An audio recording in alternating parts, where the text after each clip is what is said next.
I'll give you guys a few seconds to hop on here. Hello, how are you? Happy Thursday. And today is day 3. Do me a huge favor as you are hopping on here. Comment below and say hello. Definitely want to see who's on here. Also, do me a huge favor and share the video out to your wall so other women are able to see another testimony. Today is, let me put that here, day 3 of 30 Women, 30 Stories. If you did not hear yesterday's testimony by Ty, definitely go back on YouTube and check it out. It's right here on the screen. Subscribe to A Note for God. And once you subscribe, at the end of the broadcasting, you will see it. So definitely go ahead and subscribe to it. Because sometimes you're not on Facebook, or if you're not on Periscope, you will always have it on YouTube, which I love, right? Because when you have the YouTube videos, well, at least for me, I can always watch them on my TV. So definitely go ahead and subscribe to A Note for God. You're going to see the first day, which was my testimony. The second day, which was yesterday, was Ty. She's amazing, hilarious. Like I said yesterday, one of the women of God that I really, really cherish and follow. When she said something, it's I know it's coming from a good place. So definitely super excited to have her yesterday, because she was one of the first women of God that I actually connected with. And here we go. So we are going to, let me see if I can bring her in. Here she is. Hey. How are you? How are you? Good. How are you? I'm wonderful. Good. I was like, it's like the second time using it this week. I was like, I hope it works. All right. So I was just saying that today's day 3 for 30 Women, 30 Stories. Let me see here. Let me cut this off over here. I don't want to echoey. There we go. Yeah, today's day 3. Yesterday was day 2. Everything's going to be uploaded to YouTube. If they have Periscope, it's all going to be there. So today, she is in Oklahoma, right? Yes. Yes. Okay. So Oklahoma. And if you want to connect with her, an IG is Juanita_Espinosa, right? Yep. And then on Facebook, Juanita_Espinosa. And her website, I think it might sound, do I sound echoey? Not on my end. Oh, maybe it's just me. Let me try something. Let's see if it works. If it doesn't, then it's okay. Hello? Can you hear me? Yeah. I still echoey. That's fine. Take it off. Okay. So, one of her websites, and you have to tell me more a little bit about this. teawithpurpose.com. What is that about? So it's actually Teas with a Purpose. Tea with the Purpose takes you to a different one. Oh my God. But so Teas with a Purpose is our online tea shop store.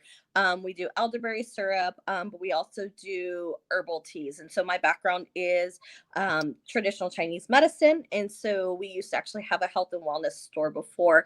And one of my favorite items in our store was to create herbal blends for people. And I love playing with different herbs, and I love trying different things based off of health issues and ailments and symptoms and things like that on what it's going to help with. And so I've taken herbology classes. I've taken classes about the body and from a holistic standpoint. And so about 9 months ago or so, we've actually had this in our heart to do for about 7 years. Mm-hmm. And we actually didn't do it. And then about 2 years ago, I met a woman Her name is Lana Vasquez, and she owns an organization called, or she runs an organization called Life Impact International. And what that is she actually has had favor with the mafia in Thailand and Brazil, and the government officials there, to go in and rescue children from sex trafficking Oh, and child wow. exploitation.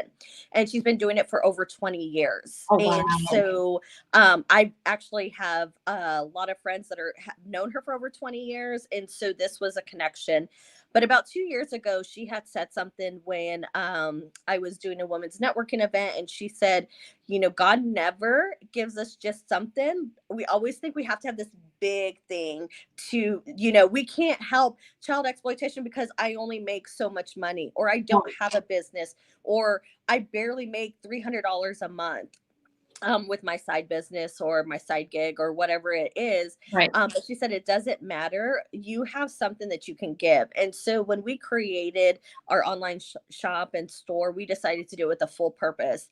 And our heart has always been so connected to her and her organization for years, actually for quite a few years. And then we got to meet her in person. So that was even better. And so she kind of, when she said that, it just really resonated with my spirit. It resonated with me. And I was like, yes. And Right. that night we went home, and I told my husband, I said, I do not care what business we have, or what organization we have. We will always find a way to have a product or a percentage go to Lana and Life Impact.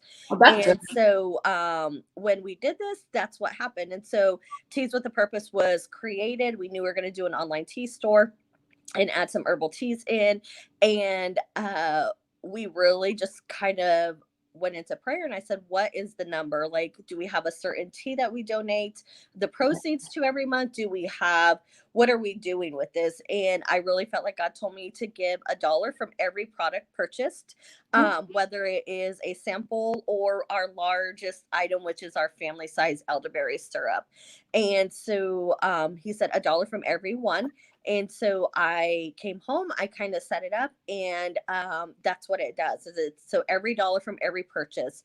And then every month we have a purpose tea of the month, and that purpose tea, all of the proceeds from that tea for that month go to Life Impact as well.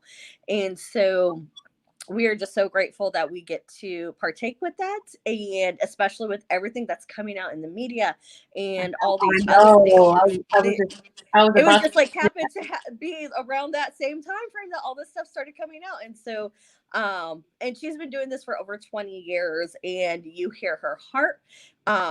Her stories are beyond amazing. And so we actually, when we had another business before my husband's accident, we had I used to make farmhouse signs. And so the big signs in that you get like from Hobby Lobby and stuff, I would create those and then personalize them for people. And we actually had one of our signs, which was her favorite one. A large portion of that went to Life Impact. But when he had his accident, we weren't able to anymore. And so we were like, it was just kind of like bothered me. I'm like, we told her we were going to be donating this percentage, and now we're not even doing this business. Like, and so when we started doing this, which was completely organically created, right. and when we started doing it, I was like, we need to have a percentage going to Life Impact again. And so that's how Teas with a Purpose was created. Oh, that's really good. Like you were saying earlier, sometimes we feel like we can't do much, we don't have much.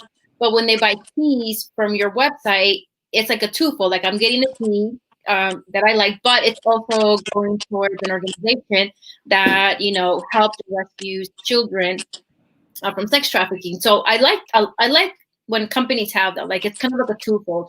You get what your product, but then you're also helping. Yeah. Even if it's like you said, like a few dollars. Because some people always say like, well, I don't have all the money, I don't have all this, but there's always a way. And it may not be at first. It might be like a simple. I'm sorry, sharing or doing something simple, right? Right. Yeah, and it doesn't have to be significant. Like we think it has to Right. be a significant number, and it really doesn't. And she talked about, and she says this a lot. She says God always says just use what's in your hands. Right. And so, and she says sometimes it's not financial. donations. Sometimes that's not part of it. She has several different ministries and organizations and churches that go to Thailand, and they teach the boys and girls skills. Right.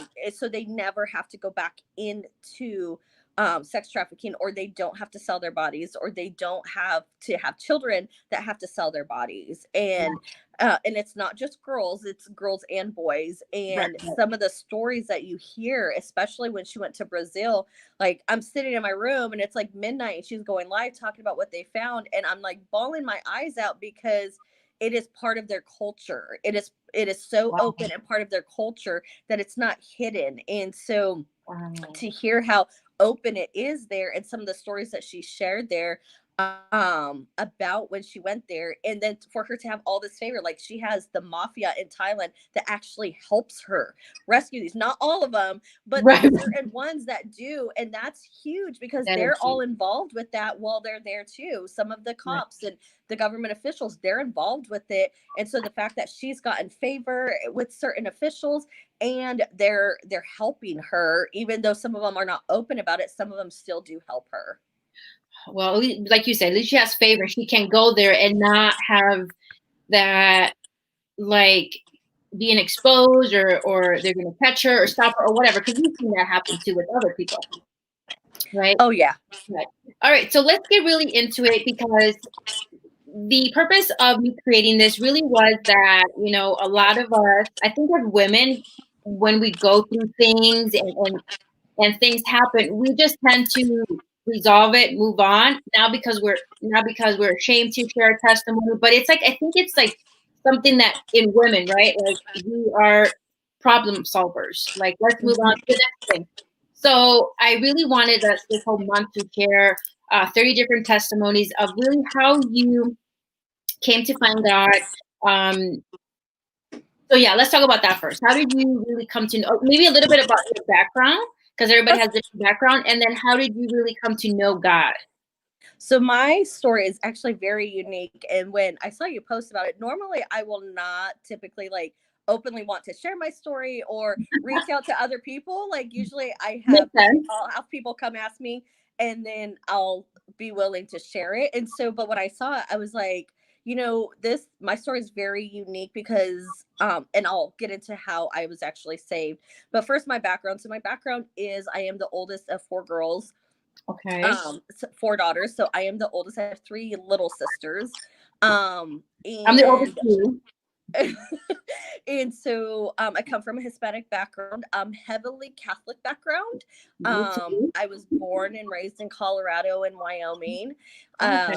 And so and if anybody knows, and I'm sure everybody knows, in Colorado, medical marijuana is open for recreational use. Yes. And so when I was growing up, it was actually very normal. I actually did not realize that everybody didn't do it until I moved away.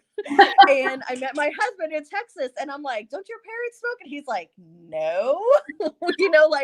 Like all his friends are like, "People don't do that." And I'm like, "Really?" Because everybody did it in Colorado before it was That, legal. Like that's that's that's why it became hilarious legal though. there.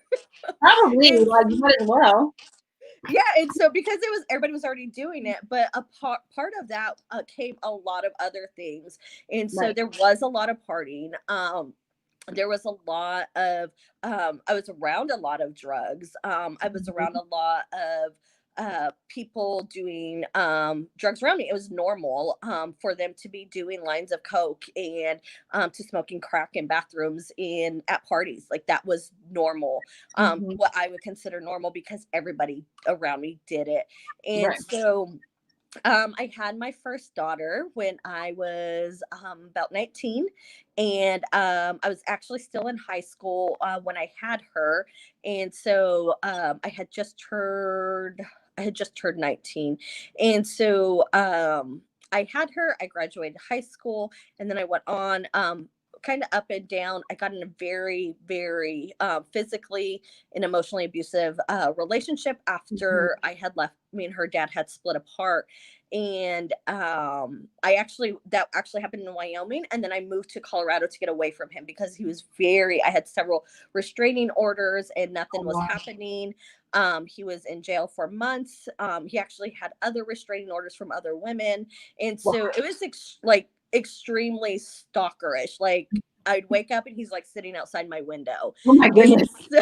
And so I'm like, so even to this day, like now I'm like, I close all my curtains, all my windows, like at a certain time. And there's still some of those behaviors and those triggers that I have from it, because, waking up at 6 o'clock in the morning and see somebody staring at you is kind of weird. Not normal. It's not normal. And so when I left that relationship, and I moved back to Fort Collins because that's where I was raised and I grew up. I went back to Fort Collins, and then I got pregnant with my second son. and when I got pregnant with him, I was like, okay, this partying has got to stop. Like, I really should not be doing this. Like, I have 2 kids now I have to take care of. In the midst of that, there was a lot of stuff going on in my home. I was pretty much, my mom and dad lived with me and my daughter. Mm-hmm.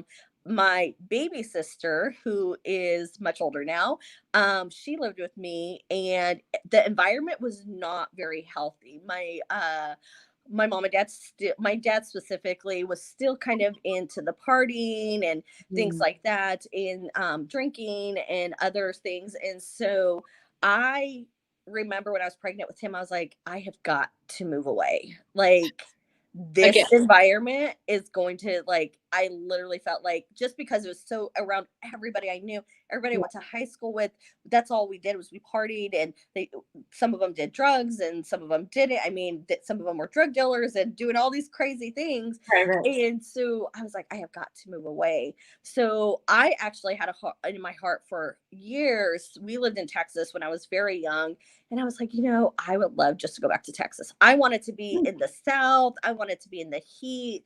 And I was like, and my best friend Megan at the time, she's like, I'm going to move to San Antonio. And I was like, girl, I'm going with you.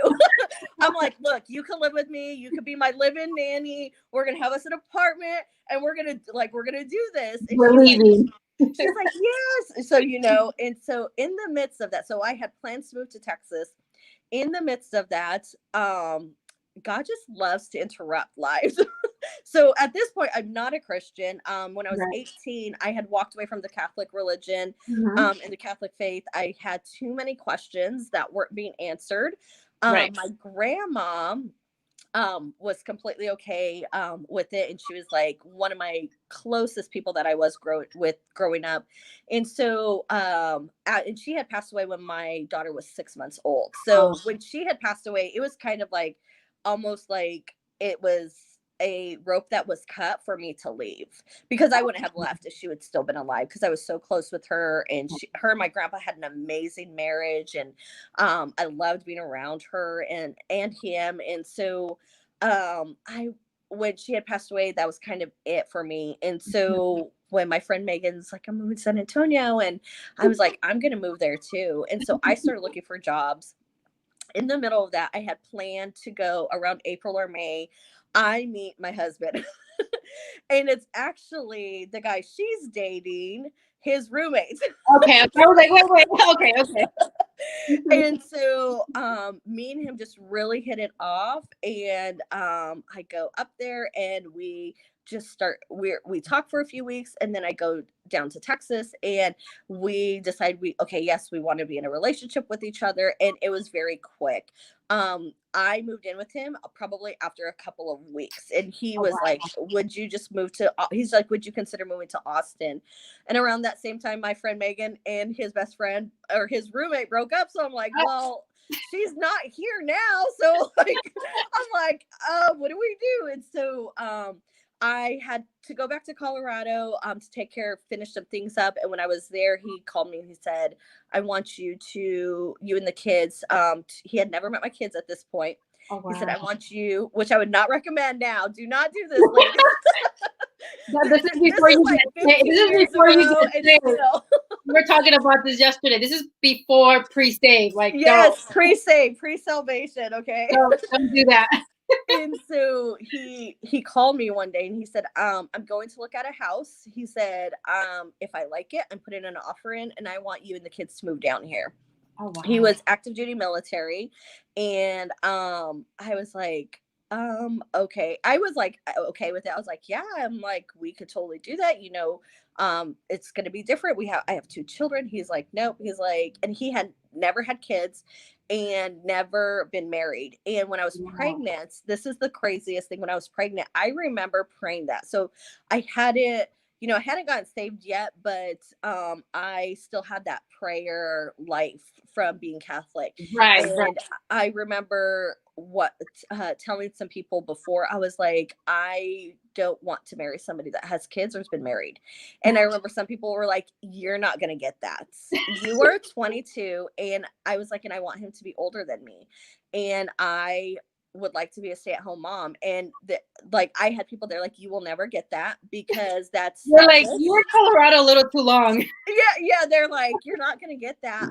Any guy that's older than you probably has a kid or has been married, because I was Mhm. looking between 24 and 25-year-olds. And I'm Okay. like, so I meet my husband, and one of the first questions I asked him, I'm like, do you have kids? And he's like, no. And I'm like, do you want kids? And he's like, oh yeah, I want kids, I just haven't had them. And Right, right. I'm like, have you ever been married? He's like, no. And I'm like, okay, Hmm. this is so weird. How Like old are you? you're like 25 years old, never, don't have no kids, never been married. And I'm like, Right. this is not So and we just really hit it off really well, and had so much in common, and so many things aligned as far as what we wanted in life. And so I told him I was going to move in with him. And so I packed me and my kids, just our basics, and put it in our car and moved down there to Texas with him. And we're still married to this day. And So how many years ago was that? How many years ago was that? that was 15 and a half years ago. Wow, Yeah. wow. And did you have any more kids after the two? Yes, we actually have. So we actually have a total of five now. Oh, The older two, and then three more. And right, right. so we did have more kids after that. And I'll say, I know I was a military wife. I knew I never dated a military guy because I didn't want to do the deployments. I didn't want Right, right, him to be gone. I mean, there was just so much, like, hearing rumors and things that girls had went through from military. right. And I remember thinking it's a hard job. And Yeah. so I really was like, okay. I always say he was already in the military. So I would say I married into the military because he was there. And So, so so we moved there, everything was great. Hadn't really gone to church or anything like that. We partied. Our house was a party house. didn't you just leave a party place? Yeah, so and then so yeah, it was like crazy, like some of the stuff that people would be over, we'd have barbecues all the time and they'd be drinking. Well, then I got pregnant with our with Araya, who's our oldest one together, but our middle child. Right, right. And so we got married. I had her, and he deployed, and I had her. So he wasn't there for her birth. He was actually already deployed. And everything was great. We talked, and he would see the baby, and we just really communicated very well during that Mhm. deployment. And so about in March or April, so we actually had to come home on emergency leave because our daughter got put in the hospital with RSV. Oh, And she was in the hospital for about 8 days, and after about 5 days, the doctor's like, we need to do an emergency for him to come home. oh wow. He needs to be here. And because they actually did not know she was going to make it. And I was like, okay. So we did the Red Cross message, they sent him home.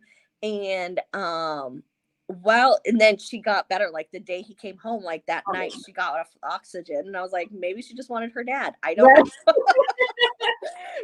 So she got out of the hospital. And then uh the day before I was supposed to take him back to the airport for him to fly back out to, he was deployed to Iraq. Okay. He got Bell's palsy. So I had to take him to the emergency room. We thought he was having a stroke.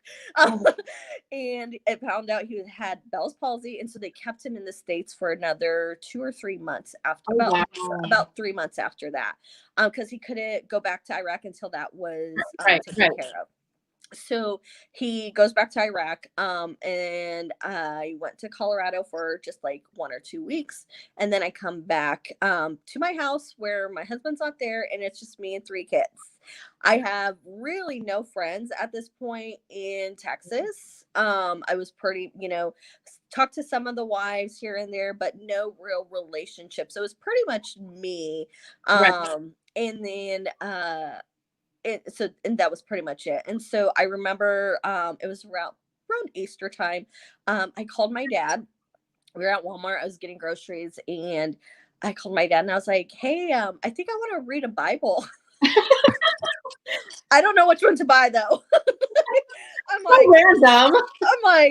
I'm at Walmart. So, and he's like, the New King James would probably be good. And I was like, okay. So I get the New King James Bible, and it was on sale for 99 cents. It was on clearance. Okay. From Easter, because Easter had just passed. And actually I still have this Bible today. And I went home, and I was like, where do I start? Like, I don't even know what to read. And so I remember when I first left the Catholic Church, I did read Revelation a whole lot.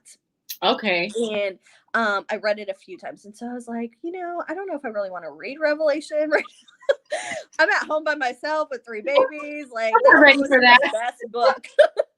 And so I was like, I'm just going to start in the New Testament, and I'm going to start in Matthew. And so I read it, and I remember I just kept reading it. And one night I read like for 4 or 5 hours. Like, I don't even remember. I didn't stop. I couldn't stop reading it. And I got to the scripture where it says, to be saved, you have to ask Jesus to come into your heart and ask him to cleanse you from your sins. And that was my salvation. The next morning, I got on my knees in my living room, and that's what I did. And so that is actually how I got saved. Wow. So, I don't have, and that's why I said it's very unique. I didn't have an emotional altar call. I didn't have something that I was completely convicted over, where I went to the altar or a friend was talking and it just completely convicted me, and I asked Jesus to come into my heart. I read the scriptures, I did what it said, and that was it. And follow the manual. Yeah, that was pretty much it. And honestly, I still read my Bible like that. Like, when it says something, and it'll, certain instructions, like, I make that change immediately. And that's just the way the Lord worked with me. Not everybody, I know not everybody's like that. Some people it's like process, and some people it's like layers coming off. For me, it was in the process. It's like, I read something, and that's what I was going to do. And that's exactly what I did. And so, that was how I got saved. And so a couple weeks had went by, and I was like, I'm going to try and find a church. And did not know, just was like, I'm going to go to this church around the corner, and went to the church, and I started going to church there while my husband was deployed. At the time, my husband was not saved. So he is calling me from Iraq, and he's like, what happened to my wife? So was it because you were acting different or you were talking different? That he asked that? Yeah, it was very different. He was like, every time I call you, you're talking about the Bible. And he was like, I don't want to talk to you about that. I call you for that? Yeah, that was pretty much what he said. He was like, I didn't call you to talk to you about that, but I was so excited, like, and reading so much word that I was just like, oh my gosh, like, I just had to tell somebody, and I didn't have no friends. So you're my friend, so I'm going to tell you. Yeah, pretty much. Right, because you weren't telling him like as to here, you need to get saved too, and this is the Bible. It was like because you really just wanted to share what you learned, because to relate to what you were saying. I was also, I'm from Chicago, born and raised in Chicago, Midwest, and Hispanic Mexican family, very heavy into Catholic. So I think I was talking about this yesterday, not on my first day, that to me, in my experience, let me see, I don't know why it's like this. I don't really felt like I was in the church I went to was you have to read the Bible, read the Bible. Like to me, it felt like here is a little pamphlet, just follow along, and that's it, right? So when I went to the Christian church, I'm like, everybody's carrying the Bible. Am I supposed to do that too? Like, it was just different, you know? Yeah. So yeah, I can totally relate on that aspect. Like, what do Yeah. I do? What do I do to act like everybody else? Yeah. So when he had deployed, I actually started working from home for a place called Live Ops, and it was a call center. Actually, it was before he left. I started working there, and it's a virtual call center for direct sales, for mostly for infomercials. And so in there, I had actually met a friend of mine, which we're still friends to this day. Her name's Jennifer, and me and her started talking a lot. Like every day we would be texting each other, we would call each other, and she lived actually in Florida. So but we developed this friendship, and like me and her were like, we don't have no, she's like, I don't have no friends here, and she had just moved to Florida with her husband like a year or two before that. Like we've been together with our husbands the same amount of time. Like we got married around the same time. She had children before she had met him as well, you know, so it's so many similarities. Right. And so it was really cool that I got to meet her. And so while he was deployed, I ended up having her during that deployment, and that I could talk to and bounce ideas off of and stuff like that. And so she's a very strong Christian woman, and very faithful to her faith. They go to church. You know, her and her husband had went to, I think they had went to Bible school or attended some Bible studies, and he was very well, and still is very well versed in the Bible and theology. And so she had kind of started talking to me a little bit, and she's like, well, when he comes back, what's going to happen? And I'm like, you know, because before he left, we would have poker nights at my house, and everybody's getting drunk at my house. And so there was a really difficult conversation with my husband when he came home. I told him, I said, I don't want that around my children anymore. And he was like, what? Basically was like, I work, I pay bills, like this is cool that this is your thing, but this is how I hang out with my friends, and if we can't do it at home, I'm probably gonna have to go to one of their houses to do it. And I was like, that's fine. I was like, you could go. I was like, but me and the kids weren't gonna go. And I did explain to him, I said, it's not about the poker, it's not about the drinking so much, it's about the words that are coming out of their mouth and the behaviors that are attached to it. I don't want my children around that. Right. I left it for, and then that's kind of like when I had this like revelation, like I left this life and I left my family and my support and everybody that I knew to come here to live the same way, and that's not what it was supposed to be. And so I did, so when he was completely understanding, and he was very supportive, and then when he came home, he actually went to church with me, and he got saved like right away. It was like he got like, the church we were at that I know God led us to was amazing, and amazing pastors. We're actually still really in touch with them and connected to the church and to the people there. And so and we were there for a few years, and it was one of the best seasons of our life because of the ministries that were there and the people that poured into us while we were there. He felt like at one point that he had lost all of his friends, but it was literally like he had a barbecue on a Saturday. None of his friends came because they couldn't drink. Oh, wow. And so, and this was like literally like maybe 2 months after he came back from Iraq, from his deployment. And he came, he invited them, none of them came. So then they left, and then that Sunday, a girl had came up to us and she's like, "Hey, are you guys in a small group?" And we're like, "No." And she's like, "Come to my house on Friday." She's like, "We're gonna have so much fun." And so we're like, "Okay." Okay. And so we go, and it ended up being like all these couples. There's probably about 20 couples there. Oh, wow. And they all had children, and all like more than half of them were either in the military or they were retired military. So there was some connections with that. And so it was like, he felt like he had lost so many friends, Really? but God gave us like so many more of those friendships and those relationships, to which we're still really good friends with a lot of them.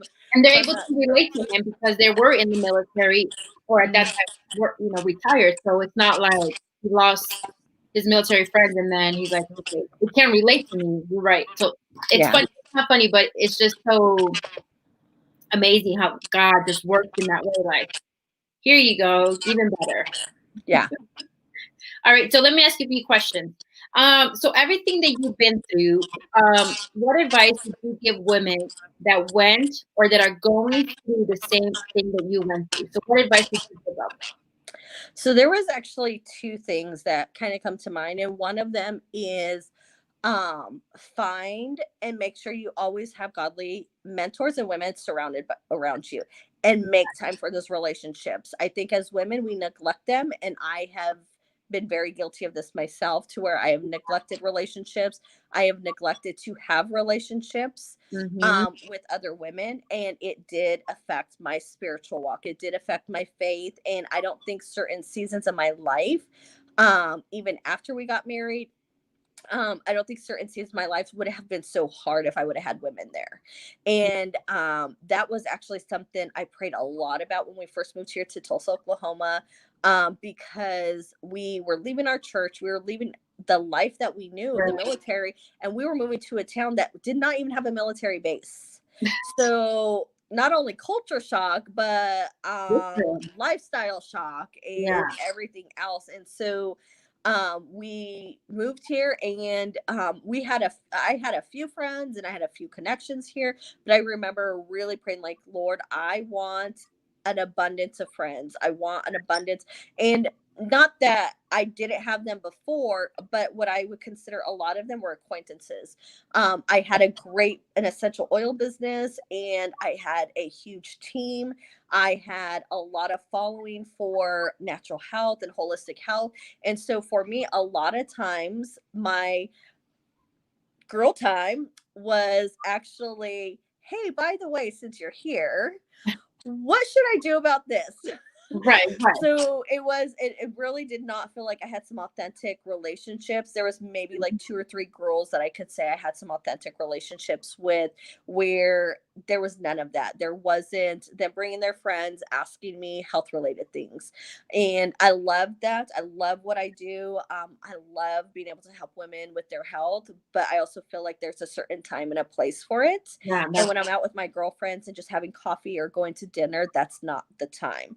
And Right. so I remember just really praying. And I will tell you, 2 years ago, we had actually left the church we were at. I knew the Holy Spirit was telling us to leave.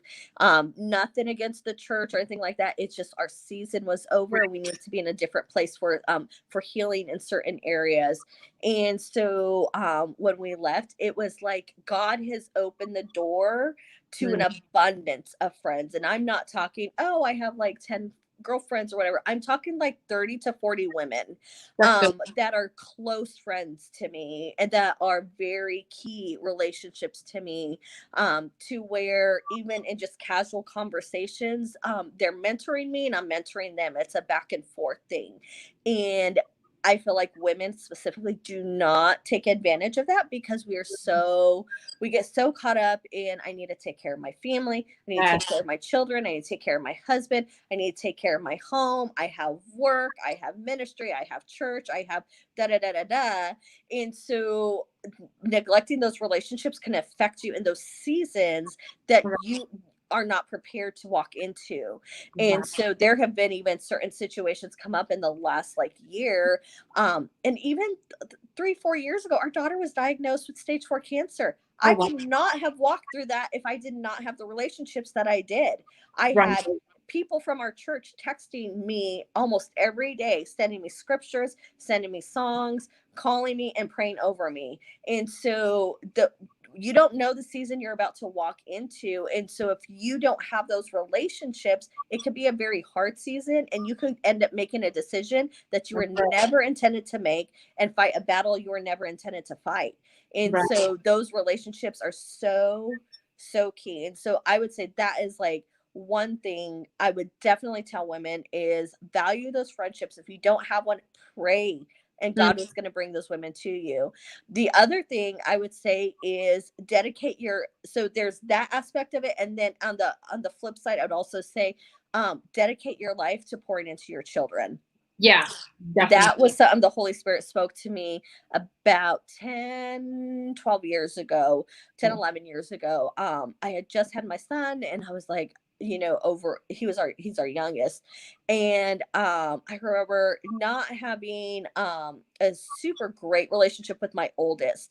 And I remember asking God, like, what do I do? Like, I don't know how to really mother these children. Like, I don't really know how to discipline them. I don't want to discipline them this way, and I want to do this. And I remember him saying, just pour into your children, dedicate your life to pouring into them. So it doesn't mean my day is filled with my children. It just means my heart is dedicated to pouring into them constantly. And I will tell you, as my kids are older, my youngest one is 10, my oldest one is 19. And specifically more so, my oldest one had a little bit other things going on, but my younger 4 children, correction is easy. I do not have to do a whole lot of correction with them. I just have to send them put them in a place of self-awareness very quickly, and they quickly make a decision. Even my son, he's going to be 16 next Friday, and he was dating a girl like a year ago, and it wasn't a great relationship. And I remember just going to him and saying, is this healthy? And he was like, not really. And I said, what do you think you should do now? And he's like, I already know. He said, I need to break it off. And I said, I'm so glad you made that decision. And walked away. Yeah. And so it's, because I have poured so much into my children. Now, if I see something or I don't agree with something, my kids quickly change. They quickly correct it. And so I'm like, I am so blessed with my children because they get to, like, I could go out and have coffee with my girlfriends anytime. I just tell them, I'm like, hey, I'll be back in an hour. And they're like, okay, Mom. I'm like, just have your chores done.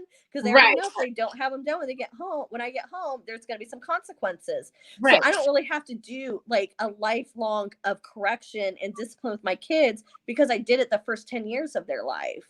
And so, and I think that's the thing is women might not honor and respect those seasons when they're babies, like, oh, they're just babies or they're just toddlers. No, that is the most vital season. And it was my most favorite season up till now. Like, my girls are starting to become teenagers, and like we're playing with makeup, and I get to go take them to get pedicures, and we go get our nails done, and we go shopping together, but they still know I'm Mom. Right. And then I think, like you said, because now my kids are young. My kids are 4 and 6. So I have a 4-year-old boy and a 6-year-old girl. Like you were saying, you get to enjoy them at every stage of their life. I don't know why I say so much.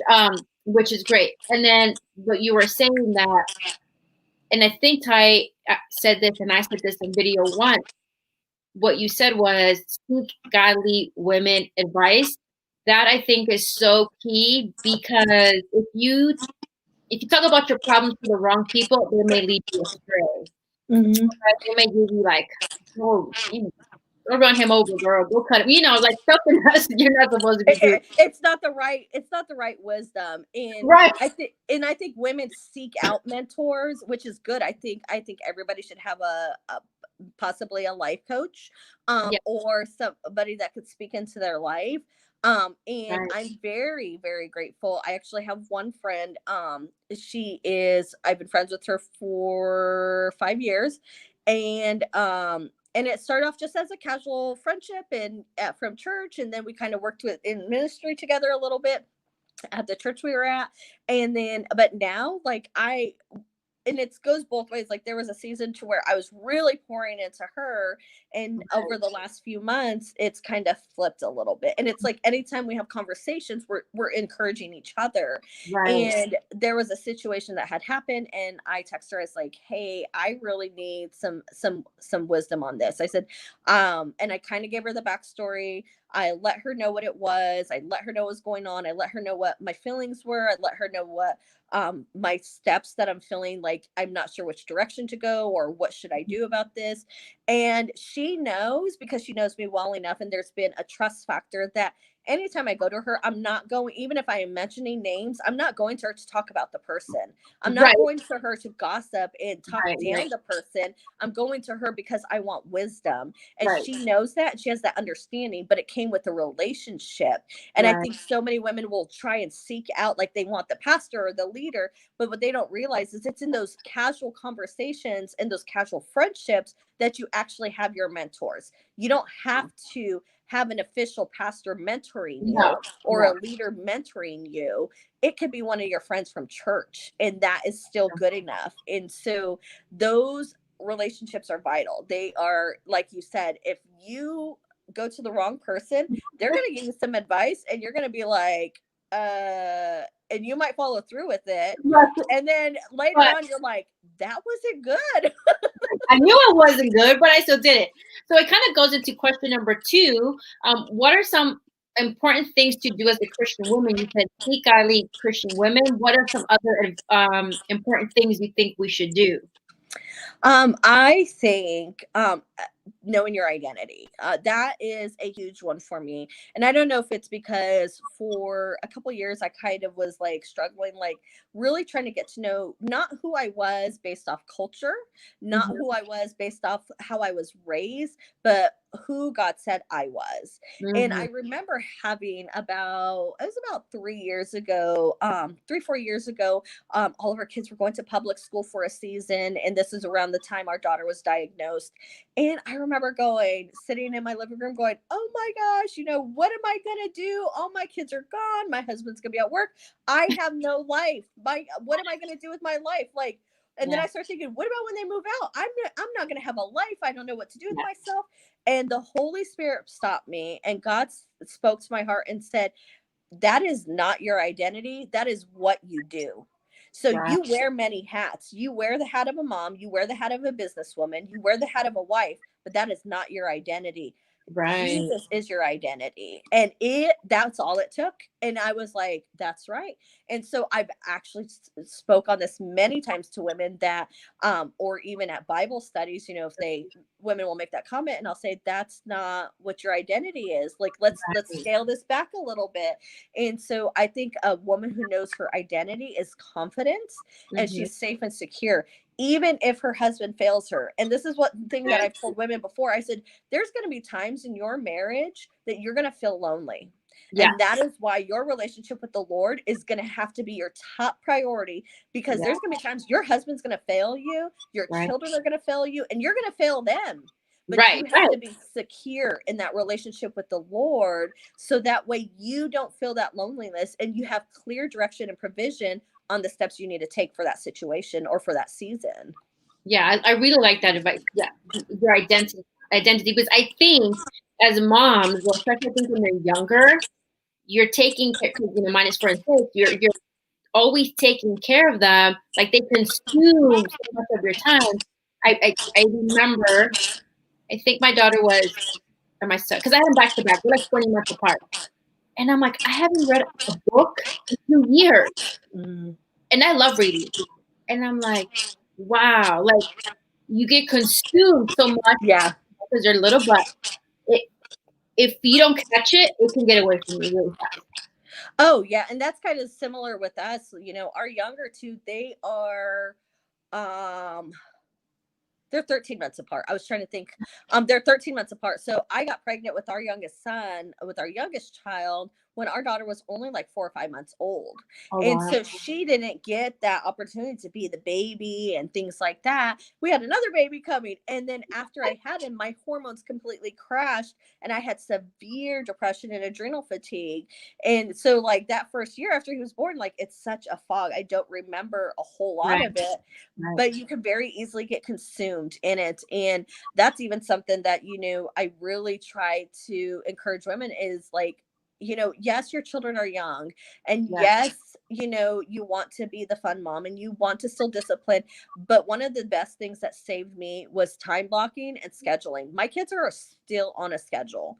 They are like, they're still on a schedule. Like every day, they know from 1 p.m. to 3 p.m. it is rest time. That means you have a book, you are doing a puzzle, you are coloring, or we're watching a movie for homeschool. And during that time frame, mommy's working. So that means my office door is shut, or you do not bother me until that door pops open. And so I've had women ask me, they're like, how did you train your kids like that? And I'm like, I did it since they were very little. I Right. would tell them, nope, it's rest time. And if they got up, nope, let's move back. And so sometimes there were some days where it did feel very consumed and I didn't get anything done. But that's the times you have to really let it go. And you have to be sensitive to the Holy Spirit. You can't always like just make it. Right. Sometimes they need that mom time. They need Yeah. that cuddle time. They need that comfort. And I could kind of sense it with my kids too. Right. And I'll say, okay, work's off, or homeschool, we're done today. Let's just sit down and we're going to watch a movie, or we're going to go to the park or something. And so you Right. have to have that sensitivity to the Holy Spirit and those promptings. Right. Like, because like you said, you know your children. So if they need that attention, you kind of know when they're trying to be like, I really need your attention, but I don't want to bother you, and like I really need you right now. Like, you know your children. So yeah, you can totally get that. And my favorite questions. I don't like that question. Anyway, so what is one of your favorite Bible verses? Or I have so many. why did I have a feeling you were gonna say that? But maybe like your top three, I guess. So my top three is probably going to be one. It's from Isaiah 43:19, and it says, do you not know that I'm about to do something new? You can't see it, but it's about to spring forth. And that was really actually a provision scripture that the Lord had given me about a situation that was going on in my life and in our marriage and at the season that we were in. And I was so distraught and I was like, Lord, I need something from you. And so he led me to that scripture. And it was like, I read it and it was like, completely gave me comfort, completely gave me peace. And when I hear it, it's a reminder of what went on in that season, what happened and how God worked. And so that is probably one of my favorite ones. And then I would have to say First Corinthians 13, the love chapter. So it's not one specific verse, but the love chapter. And it's just because that's the way we're supposed to walk. It's Right. there's so much more in it than just being kind and being patient and things like that. And so I actually have my kids have memorized it, and I will remind them if they're starting to fight a lot or they're bickering, I'll say, are we walking in love? Is this what we're supposed to be doing right now? And so they immediately go back to those scriptures. And so those would probably be my next one. And not just because we're always supposed to be kind and patient and things and everything that it describes, but there's a part in there where it actually talks about how we are supposed to love is standing up for God's justice, and it doesn't rejoice in injustice. And our justice, what we see in the natural, is not the same as God's. His justice is very different. And this is a hard thing for a lot of people and even women to wrap their head around, especially because I do mentor a lot of women that have been in narcissistic and severely abusive relationships. And so I have to have conversations with them like, no, what he did was wrong. He was very wrong. And I know you're hurting because I've been there. I know the pain, but he is still a child of God's. God still loves him as much as he loves you. He was not right. and what you went through wasn't right, but you have to get to a place to understand. And that's what God's justice is he still loves that person that's hurt you. And that is very difficult for people to wrap their head around. Right. And I like what you said, that even though they hurt you, or do whatever to you, God still loves them. But if you take time, from my experience, if you really take time, and that's just for everybody, God will give you a revelation as to why they act the way they do. And when you're able to understand that, and I'm not saying it's easy to sometimes forgive and forget, but you're able to kind of sit back and say, oh, I understand. Yes. Yeah, because a lot of times we don't understand. No. And I even had a situation with, she's one of my really close friends, and she was really struggling with an issue. And I said, and I kind of got a word from the Holy Spirit of some promptings inside my spirit of what her and this other person were going through. And I said, this is what I'm sensing in my spirit when I was praying about it, when I was praying for you. And she was like, I did not even think about that. She's like, I was just thinking about how this person upset me and how this person said things to me. But she's like, I didn't even think about what they were going through and what the thoughts they had to deal with in this situation. And so sometimes it can become we could become even a little narcissistic ourselves. We're like, it's about me. They hurt me. They're not doing about me. And so, but when you get to that place, like you said, like when you have that revelation or the Holy Spirit shows you something, it is so much easier to forgive them and to let it go than it is to hold on to that. And sometimes we hold on to that a little bit longer than we're supposed to.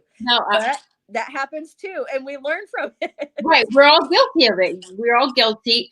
But I think once you learn it, at least if you learn to listen, you're like, okay.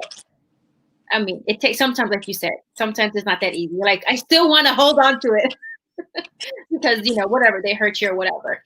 Let me see. Hey, Hilda, please protect our marketing. I really don't like that we have that echo, but it is what it is. I don't even know. It wasn't the echo yesterday. Anyway, so I want to thank you so much for sharing your story. People need to go back and rewatch it because there's so much that, especially with identifying yourself, and really you went through, you were saying, drugs, Colorado with weed not being legal, but everybody was doing it anyway. At 19, abusive relationship, parents still partying, and then you moved out. You have a revelation, really, I'm still doing what I left Colorado for. So that's revelation, right? So definitely it's going to be on YouTube, Periscope, and my Facebook Live. So definitely come back and rewatch. Thank you so much, Juanita, for sharing your story. I really appreciate it because I really feel during this time, especially with the COVID and people, locked in per se, like they're feeling alone, abandoned. So like just secluded, like let's not talk about anything besides that other stuff. And I think it's really a time where we could be talking more about our testimonies, and to say it's okay what you went through because you're not the only one. Look at all these 30 different stories. So hopefully it will help somebody in the long run. Thank you so much.